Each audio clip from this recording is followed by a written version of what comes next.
let me tell you the tale of a world full of elegance and bravery, cruelty and madness, longing and celebrations that all make up this song of a world. It began with a game called AFKArena, which is still going as strong as ever, with 7 factions and nearly 200 heroes, each of whose lives are filled with the kind of rich history and background work you might find in a Robert Jordan series or George R.R. Martin.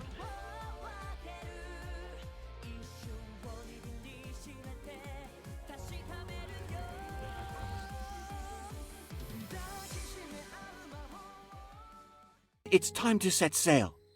Dark Forest, I have returned. Add in some fuzzy hamsters and a story about discovery, patience, friendship, loyalty, and remembering oneself in the face of adversity.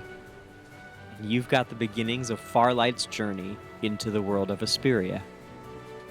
So, with launch underway this week, I'd like to invite you to ride with me and take a quick look at the world through the lens of Esperian lore.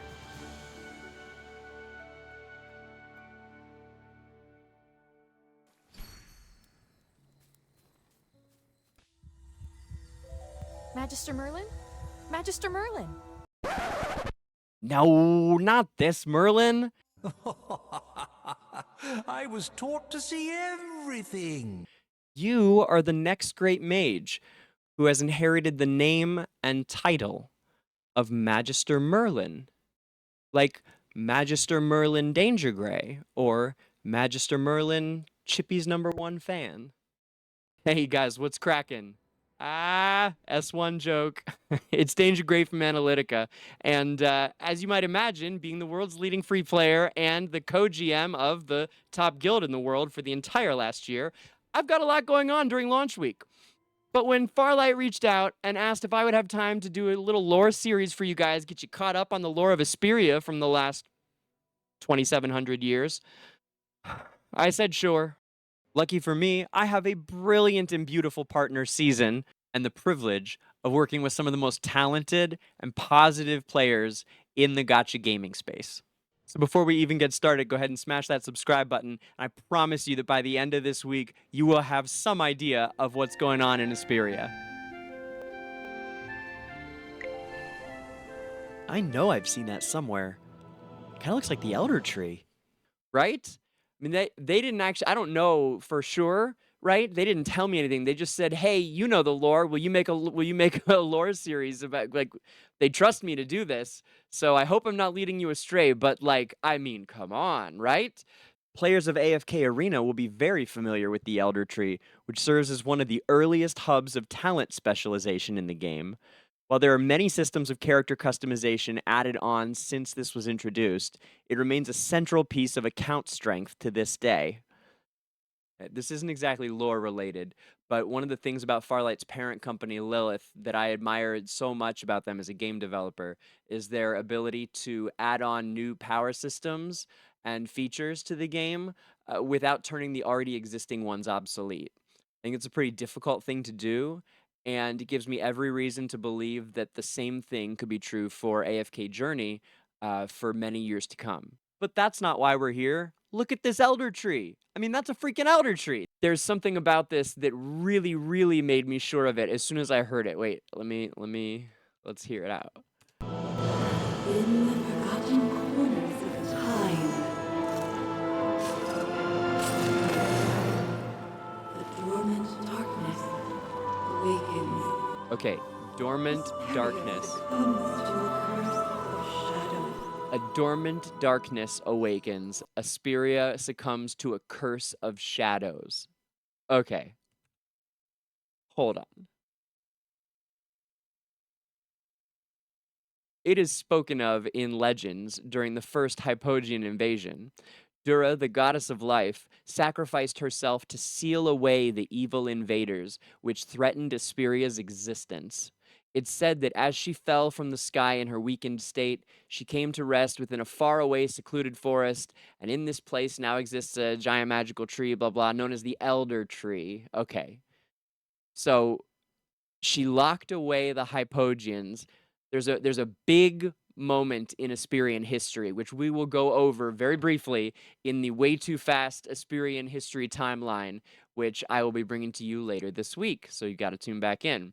But there is a moment in Esperian history where Dura, who is like the ultimate goddess, she's not just a god, she's like above the gods, right? So she's the actual creator of life. She is the embodiment of life on Esperia.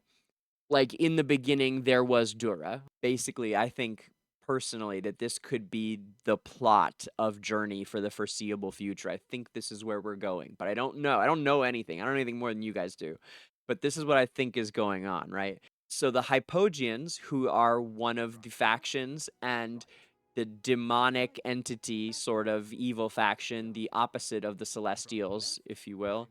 And again, we'll go over all of that in our faction video, as well as our Way Too Fast Esperian World History video. In order to stop the tide of Hypogeans that were overrunning the world and potentially going to send it into like a horrifying hellscape, the world would become overrun with demons, basically. She concocted a plan to stop them once and for all by getting every one of the races or factions of Esperia, all the living factions, to work together for, I think, the first time in history. But so you had humans and dwarves and maulers and wilders all working together to draw the Hypogeans into a trap where Dura would seal them into a mountainside which had a portal opened into it. It was so big that it needed to be, I think, built into a mountain for some reason. We could do a whole episode on this if you'd like. Just let me know. Let Farlight know. I can't wait. I'd love to go over all this kind of stuff with you guys. But she sealed the Hypogeans away in this very dramatic event, which involved Zafrael and Lucretia, by the way, AFKArena fans. So Dura trapped the Hypogeans with the help of all the factions of Esperia in the Barred Gate and sealed them away to save humanity and living kind and Esperia once and for all. She then tasked the gods with guarding it, the Celestials, and said, "You guys are no good, lazy." I'm bored. The Celestials are like not isn't great. bad. Like Dianel is a pretty good embodiment of what a Celestial is, just so you can kind I'm of get an bored. idea. This is Dianel's one of the two Celestials that we have in Journey right now. He drinks ambrosia all day. So she tasked the Celestials with keeping the Hypogeans in there. And it was a great task and a difficult task. And it was a dangerous event because there were Hypogeans who would be able to sense that it was going on and could risk all these kinds of things. But she was successful in sealing them away, but it was always a very risky business that this had been done, and it could have broken free at any moment, and this sort of like perilous ticking time bomb kind of a thing. What did they just say? In the forgotten corners of time. Okay. Those look like Hypogean colors coming from underneath, don't they? The dormant darkness Dormant darkness awakens. awakens. Asperia Asperia succumbs to a curse of succumbs to a curse of shadows. Shit's getting serious, guys. Recall it now. Okay, what are we doing here, though? Recall it now. Now, see, you think I got all the answers. I'm out of them. I'm out of answers for you. That's as far as I've got. I want to know what you guys think. I've got some other questions, though. Let's keep going. Reclaim Okay, this is the celestial symbol. Or at least it's like a version of it anyway. Oh, and thank you, Elder Tree. That was lovely, huh? Isn't this great? There's all these descriptions in AFKArena too of things. There's like if you ever go to engravings, show you guys really quick. In engravings, did you know that like there's stories about engravings like themselves? There's like background on each of the factions has their own little history of engravings. Like Order of the Sun, Association of Mages operating under the Lightbearer Empire, formed of the Empire's finest thaumaturgical, is how you say that word, minds. They are continuously trying to restore ancient magic arts from the fragments of history, reinstating the age of arcana. To bring ancient magic to the forefront and see it illuminate the modern era is their sole endeavor. So yeah, a lot of people don't know these are here, but there's these really cool little side notes all about Esperian history all throughout AFKArena. There. Look at this symbol here. Celestial symbol. See, I don't have any of them. I'm a Hypogean man. I've always been. I'm actually a mauler. Like, can't do anything about it. That's just like, I mean, I love the maulers too, but like, I mean, that's just what I am. It's what I would be. I just am a maul. Like that's my faction. But I am a fan of the hypos. I gotta say, I've always been a hypo fan. This is my Rainer. He's a beautiful, beautiful thing. But this symbol here on these swords, doesn't that look like the celestial symbol? Okay, so you see it there. I mean, it could be the light bearer symbol too, I guess, but it looks to me like a celestial symbol, but it could just be a star. But anyway, okay, so we got that there. Keep going. The lost sword. Let it illuminate the hero's journey. Did you see it? You didn't see the gloves? Let's go back. I didn't see the gloves. It took me a lot. I watched this like so many times, and I thought the video was like skipping or something, and then I realized what was going on here. So check this out. Okay, look at this floating celestial symbol. That's really cool. Recall it now. Reclaim the lost sword. I want to. Okay, now watch the gloves. Look like hockey gloves a little bit. I play hockey. Okay. Let it You see them? illuminate the hero. Huh? Now, I don't know what they're doing, though, the gloves. Like, I can't decide if is it factions? I want to know what you guys think. Tell me what you see here. Okay, so we've got, these ones are kind of plain, actually. I don't remember ever seeing those ones, like the first pair, maybe? And then, okay, so what's this? This is like a I feel like I've seen that before. Is that the Wilder symbol, maybe? Maybe? Yeah, it could be. Huh? It totally could be here. The leaf, right? Like the leaf. I mean, maybe. I don't know. I don't know. It could also be class gloves was the other thought I have. This one kind of looks almost like maulers, except that's not mauler colors, right? These are like blue or something. But the shape of that, you see the shape of that? And the mauler, shape of the maul. I mean, you see what I'm saying? Anyway, you get the idea. Let me know what you guys think they are. These ones could totally be Lightbearer if it is factions. But they could also be class symbols. No? Oh, no, this doesn't really look like any of them, huh? Yeah. Okay, well, so let's look at their gloves, though. The gear is really neat, too. Mage gloves here. Kadam's claws. We'll talk about Kadam. We'll talk all about Kadam in our Graveborn episode in a couple days. Just you wait. He's basically the creator of many of the Graveborn. Not all, but many. The Rot Reaper. The Rot Reaper ruled the world of the dead. His successor created this pair of mage gauntlets in imitation of Kratom's unique equipment. They make already powerful magic surge even more, and the strong even stronger. Oh wait, no, we don't need that. We need like these. What about the marksman gloves? What do these look like? That doesn't really look like any of them, huh? So let me know what you guys see. Let me know what you think you see here. I'm not sure what I'm looking at. This looks kind of like those, like the tank gloves, right? This could, oh my gosh, look at this. Wait a second. This looks just like these. These are these. Look, it's the, these are these. These are these. We found it. Ah! These are these for sure. Like, for sure. These are for sure these. Okay, All right, hold on. Now I gotta look at the other ones again. Ooh, Anai's Revenge. So Anai is the opposite entity of Dura. There was Dura and Anai. Anai is the god of death and destruction, basically, or chaos. The embodiment of it in Esperia.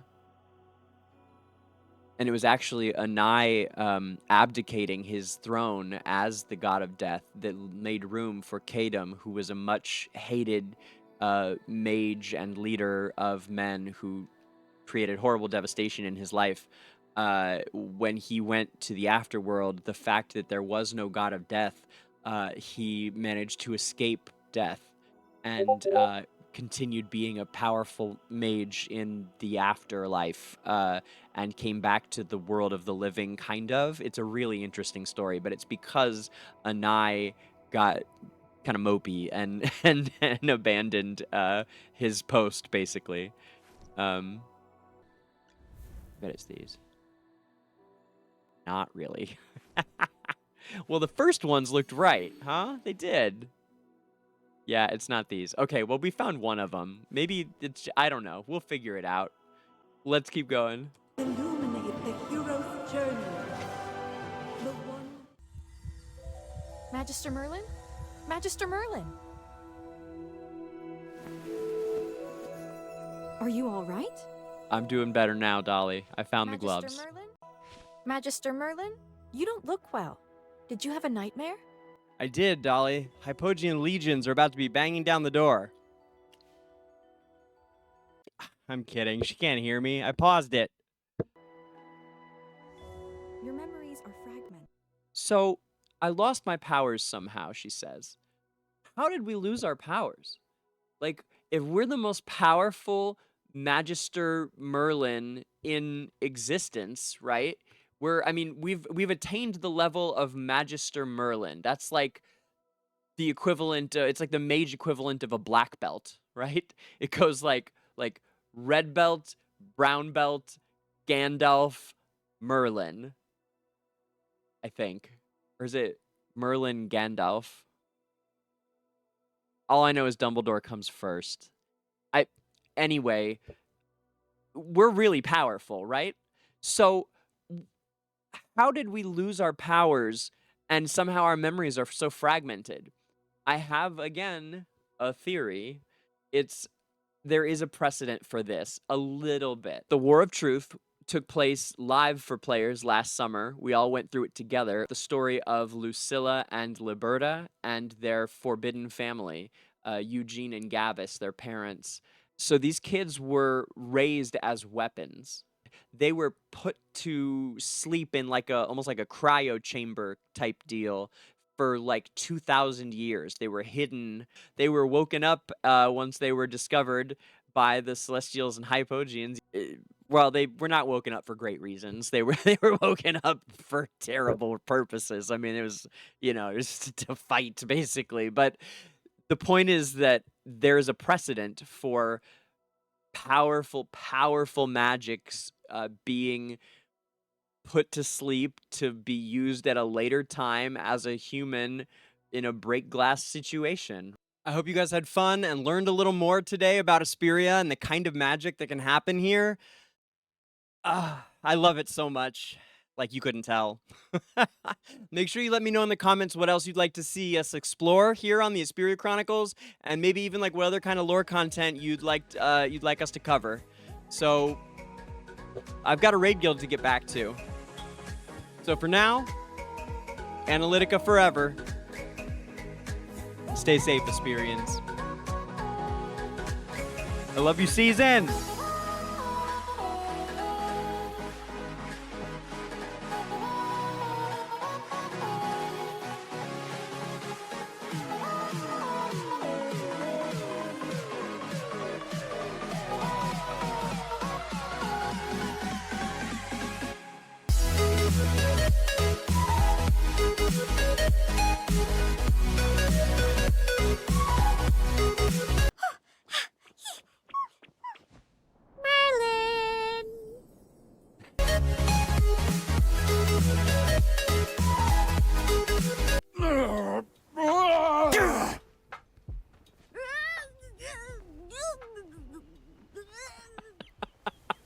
the chippy sound effect.